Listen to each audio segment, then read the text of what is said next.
Bom, nós estamos de volta aqui com Roda de Entrevista, edição, perdoe-me, 583. Eu chamo a Thaís. Professor, o acordo ele começou a vigorar em 2009, mas até hoje gera toda essa polêmica. Até 2016 essa questão vai estar superada e eu já emendo outra pergunta, qual que é a função do Centro nessas discussões a respeito do novo acordo? Bem, Thaís, a pergunta bastante complexa. Você veja, por exemplo, que em 2009 realmente deveria ter entrado em vigor esse acordo ortográfico por força, inclusive, de um decreto, decreto 6.583, presidente da República, presidente Lula, à época, e o que ocorreu é que os próprios professores de português questionaram o acordo ortográfico e, aliás, ocorreu uma cena surreal. Houve um dicionário, especificamente o dicionário Wise, que é, inclusive, foi feito pelo professor Antônio Wise, quem coordena é o Marcos Vilas, que é o sobrinho do professor Antônio Wise, do Instituto Antônio Wise.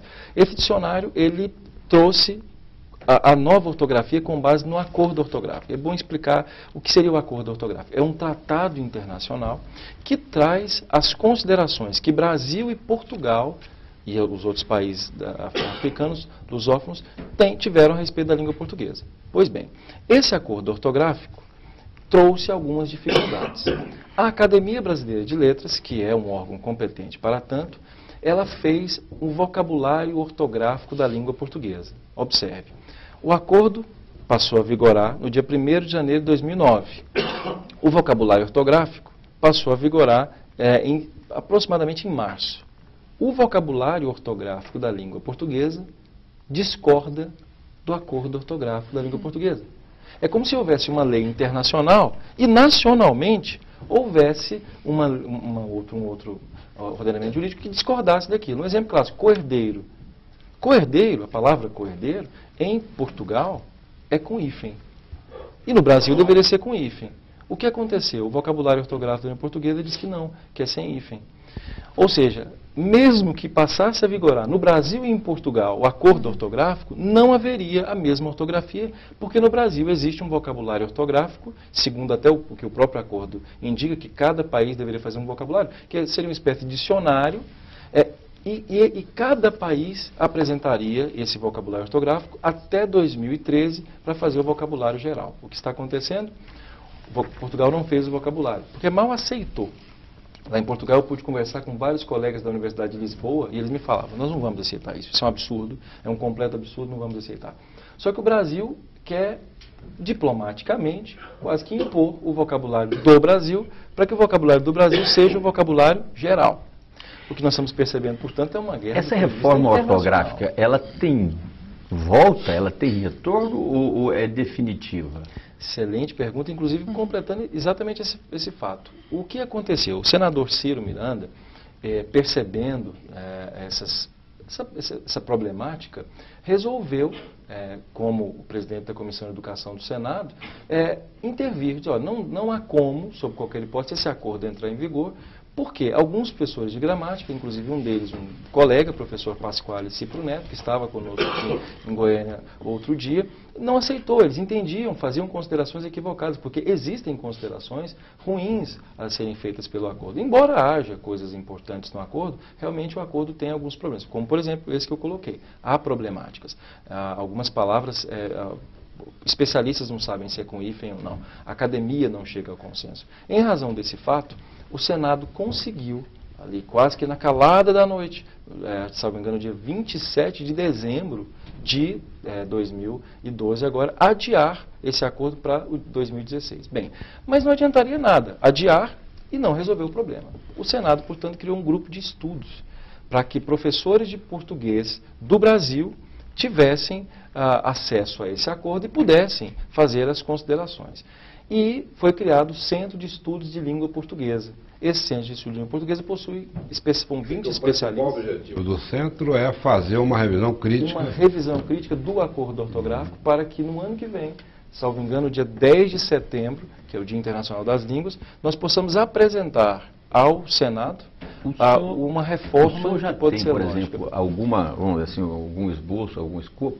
O senhor, por exemplo, como estudioso da área, como entendedor, O senhor já está com a cabeça feita em relação a isso, ou o senhor vai ter que pegar, por exemplo, fazer esse estudo mesmo e tirar as conclusões? Eu, por exemplo, fiquei para falar sobre o hífen em relação a palavras compostas por justaposição. O que seria isso, por exemplo? Nós vamos pegar a palavra mais que perfeito. É uma palavra. Em português, quando eu junto duas palavras para formar uma palavra só, eu costumo colocar hífen. É lógica. Aliás, eu queria que as pessoas não tivessem essa antipatia ao hífen. O hífen é importantíssimo por vários motivos. Mas quando eu falo, por exemplo, procurador-geral. A palavra procurador-geral é uma palavra, é um cargo que se chama procurador-geral. Uma palavra, não é procurador substantivo, mas geral. Procurador-geral com hífen. O que fez o acordo ortográfico? E disso eu discordo. Retirou o hífen em todas as palavras, ou melhor, manteve o hífen em todas as palavras que são de origem botânica. E retirou, ou zoológica, né, o nome de planta, o nome de animal, e retirou o hífen, por exemplo, em palavras que possuem conectivos. Pé de moleque, por exemplo, perdeu o hífen. Professor, Pé de moleque vai sem nos hífen. deixar mais folgados? Ou quem já tinha zelo com a língua vai continuar atento, quem não tinha...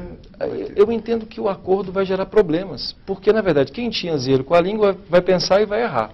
Porque vai imaginar que pé de moleque seja uma palavra e, consequentemente, vai colocar hífen. Porque o hífen seria, teoricamente, esse elemento que materializaria a lógica da composição por justaposição. Então, a palavra tem que ser com hífen. Tá, eles tiraram. O problema é o seguinte, no item 2, eles dizem que as palavras de origem zoológica mantiveram. Então, se qualquer palavra de erva de chá é com hífen, mas pé de moleque é sem hífen, tá? Porque é de origem botânica. Eu questiono, sempre questionei e questiono na academia. Por quê? Esse é o primeiro ponto.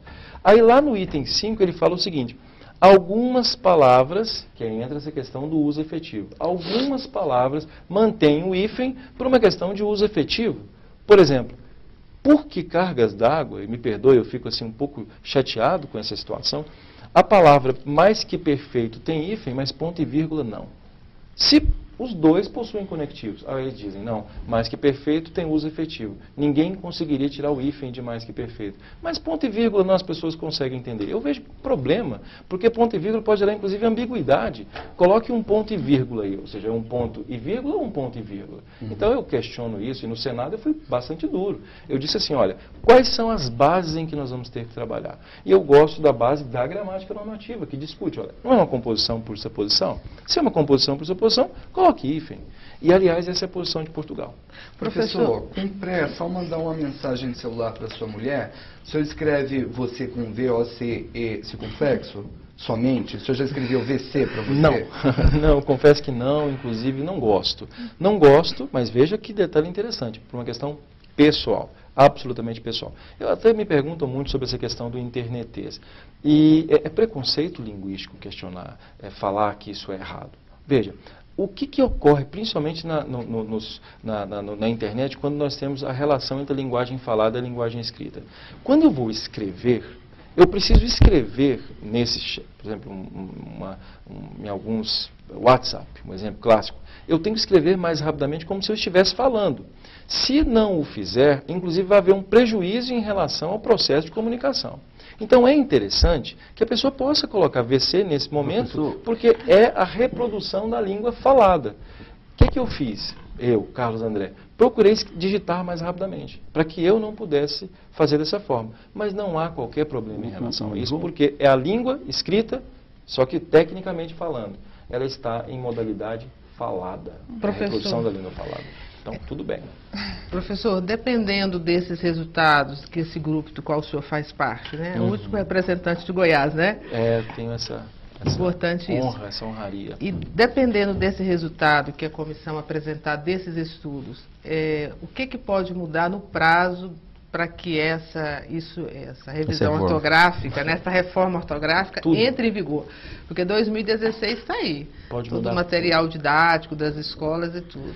Então essa comissão ela veio tarde? Ela deveria ter sido formada antes? Sem dúvida. Eu vou trazer uma novidade aqui aos telespectadores e a vocês, para vocês não ficarem estarrecidos. Mas há um colega que está lá conosco, que é de Brasília, inclusive, um professor conceituadíssimo, né? E ele diz claramente que um dos objetivos dele, ele que é o nosso presidente, inclusive, do CELP, ele fala que é acabar com essa história de CH.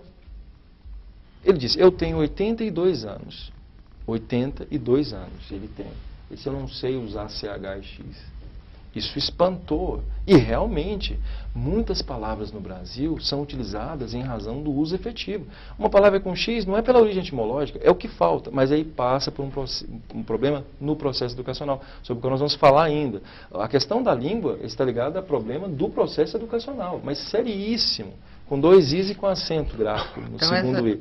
Seríssimo. Então, nesse caso, o que se pode observar é que haverá sim mudanças. É possível, inclusive, que haja isso. O professor Hernani Pimentel vai, inclusive, para Portugal para tentar convencer os portugueses disso. Eu acredito que, obviamente, não vai conseguir, mas o Brasil pode, por meio do Senado, tentar fazer. Em percentual, o senhor acha que 1% da população brasileira sabe falar de fato o português, escrever o português? Fala, as pessoas falam e falam bem o português do dia a dia. Agora, é fato que o português formal, escrever o português formal, tem sido uma dificuldade, mas repito, não porque as pessoas não gostam. Eu venho do Tocantins, do estado do Tocantins, e eu venho, né, de uma origem humilde. Eu nunca ouvi, eu digo a vocês, eu nunca ouvi alguém, por exemplo, onde moram algumas tias do meu pai, irmãs do meu pai, minhas tias, eu nunca as vi criticar gramática normativa. Muito ao contrário, elas ficam orgulhosas de eu ter saído de lá, estudado e usado a norma. Então, às vezes, fico contrariado, tenho vontade de criar, inclusive, um centro, uma fundação lá em Tocantins. Para quê? Para ensinar língua, da mesma sorte que aqui em Goiás. Porque eu não, é uma falácia dizer que as pessoas não gostam de português. Eu digo a vocês com toda certeza. Eu viajo aqui no interior de Goiás e eu percebo que as pessoas querem dominar o português culto, não para exibição. E essa pergunta do Ulisses, então, se fosse feita em Portugal ou em outro país de língua portuguesa, não faria sentido também? Nenhum sentido. Absolutamente nenhum. Por exemplo, na França, né, nós estaremos em Sorbonne já na próxima semana. Vou ser recebido lá pela professora, que é diretora da Faculdade de Letras de Sorbonne. Vamos conversar sobre isso. Eu conversava com ela aqui, na PUC, Goiás, e nós percebemos uma coisa interessante. Ela dizia, mas que interessante, né? O português que se fala no Brasil é tão diferente do português escrito. Isso não acontece com tanta constância em alguns países. Isso justificaria, Professor então... Carlos, nós vamos agora para mais um espaço comercial. A gente volta já já. Aqui estamos falando de língua portuguesa com o professor Carlos André, que é especialista na matéria. Roda de entrevista, volta daqui a pouquinho.